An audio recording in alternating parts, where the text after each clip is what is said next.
देखिए, ये थाना भोजपुर जनपद गाजियाबाद में ग्राम कनकपुर है, वहाँ का ही रहने वाला ये व्यक्ति था। उसने एक रिपोर्ट लिखाई थाना पिलखुआ पर कि उसके भतीजे के जो भतीजा हिमांशु है, वो उसके एक दूसरे रिश्तेदार के यहाँ पे जितेंद्र नाम के व्यक्ति के यहाँ पर कार्य करता है दतेड़ी में, और उसके कुछ दो साथी हैं उसको खल लेने के लिए बिठा करके मोटरसाइकिल पर ले गए थे और तब से वो मिल नहीं रहा है।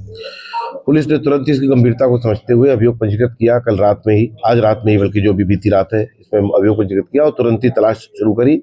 तो उस तलाश में दोनों व्यक्ति जो इसको बुला करके ले गए थे, ये दोनों मिल गए और उनसे जब सख्ती से पूछताछ करी, जानकारी करी, तो उन्होंने बताया कि उन्होंने एक पुरानी एक रंजिश के चलते हिमांशु नामक ये जो इनका साथी था इसको मार दिया है, और उन्होंने जाकर के अपनी निशानदेही पे लाश बरामद करवाई और जिस वस्तु से जो ईंट थी, ईंट से मार के इसका सर फोड़ा था और इसके ऊपर वार किए थे, उसको बरामद करवाया। इसके कपड़ों को जो जला दिया था ले जा करके उनको बरामद कराया। इस प्रकार इस ब्लाइंड केस का पटाक्षेप हुआ है पूरी तरह से। और ये घटना 17 तारीख की है, लेकिन 17 तारीख में उन्होंने सोचा कि इधर उधर कहीं चला गया होगा और नहीं आया, और उन्होंने पहले भोजपुर थाने पे गए। भोजपुर थाने में अभियोग नहीं पंजीकृत किया गया। इस बीच में एक सीसीटीवी भी हमको फुटेज मिली जिसमें पता चला कि ये जितेंद्र के यहाँ से दतेड़ी से लेकर के जा रहे हैं। तो पुलिस ने उसी लीड पर काम करते हुए 5-6 घंटे के भीतर भीतर इस घटना का पूरी तरह से अनावरण खुलासा किया है। सर हत्या की वजह क्या रही जिससे इन्होंने एक युवक की हत्या की, ऐसा कारण क्या था? देखिए, जो हत्या की वजह इनसे पूछताछ में जानकारी में आई है, कुछ 5-6 महीने पहले इसमें से एक सचिन नाम का जो इसका साथी है, उसकी एक छोटी भतीजी है, उसके साथ में इनका कहना है कि इसने कुछ जो है आपत्तिजनक हरकत की थी। तब से मृतक ने, जिसका कि लोगों ने फैसला करा दिया था, बदनामी के डर से इसको बाहर नहीं ले गए थे बात को, लेकिन ये अपने मन में रखे हुए था उस बात को, और इस मौके की तलाश में था कि कब इसको ले जा करके इसके साथ घटना कारित कर दे। उसी क्रम में उसी बदला लेने के लिए इसने घटना कारित करी है, ऐसा इनसे प्रारंभिक पूछताछ में पता चला है। लेकिन अभी बहुत अर्ली है ये सारी बातें कहना।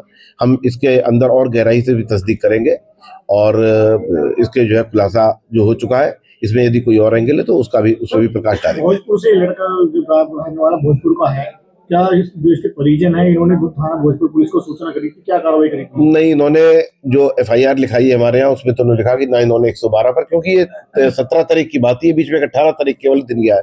इसका पिता जो है वो स्वयं बहुत इसका ध्यान नहीं रख पाता था मृतक का, उसकी कुछ बीमारी थी, कुछ और समस्याएं थी उसको, तो उसने अपने भतीजे के इसको छोड़ दिया। तो उनको यही लगा कि शायद ये यहीं पर रह रहा होगा, लेकिन ये बात आई है कि वो भोजपुर थाने पर गए थे, और चूंकि बिल्कुल बॉर्डर का मैटर है, और बाद में फिर वो CCTV फुटेज मिली तो पता लगा बिल्कुल बॉर्डर पे जो जितेंद्र की दुकान है दतेड़ी में, वहां से इसको लेकर के गए। 6 महीने का ही इंतजार इन्होंने किया, कुछ बताया इन लोगों ने?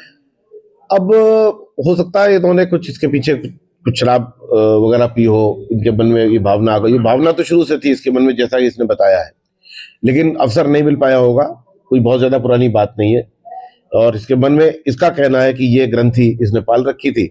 बाकी जैसा कि मैंने आपको बताया कि हम इसकी गहराई से और पड़ताल करेंगे। काफी अर्ली है सारी बातों का नतीजे में पहुंचना, लेकिन जो इसने पूछताछ में बताया है वही हमको इसकी मृत्यु का मोटिव लग रहा है। इस पूरे प्रकरण में